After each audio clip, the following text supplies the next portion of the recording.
ప్రజాస్వామ్యంలో ఓటు వజ్రాయుధమని 18 ఏళ్లు నిండిన ప్రతి ఒక్కరూ ఓటు హక్కు పొంది తప్పనిసరిగా వినియోగించుకోవాలని Mandapeta tahsildar TR Rajeshwararao, municipal commissioner T Ramkumar అన్నారు.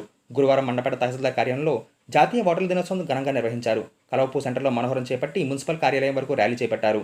ఈ సందర్భంగా వారు మాట్లాడుతూ దేశ, రాష్ట్ర, గ్రామాల అభివృద్ధి కోసం పనిచేసే ప్రభుత్వాన్ని ఎన్నుకునేందుకు ఓటును ఆయుధంగా వాడుకోవాలన్నారు. ఓటు హక్కుపై అవగాహన కల్పించేందుకు ఏటా జనవరి 25న ఓటర్ల దినోత్సవం నిర్వహిస్తున్నామన్నారు. అనంతరం ప్రతిజ్ఞ చేయించారు.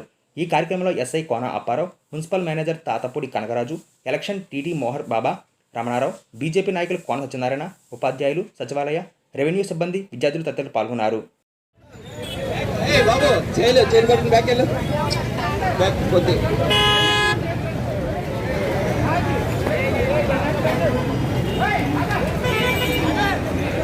ప్రతిజ్ఞ ఇప్పుడు మనందరం కూడా ఓటర్ యొక్క ప్రతిజ్ఞ చేయబోతున్నామండి.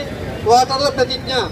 భారతదేశ పౌరులమైన మేము ప్రజాస్వామ్యంపై విశ్వాసంతో ప్రజాస్వామ్య సాంప్రదాయాలను స్వేచ్ఛాయుత, నిష్పక్షపాత, ప్రశాంత ఎన్నికల ఒత్తిడులకు ప్రభావితం కాకుండా ప్రతి ఎన్నికల్లో నిర్భయంగా ఓటు చేస్తానని ఇందు మూలంగా ప్రతిజ్ఞ చేస్తున్నాము.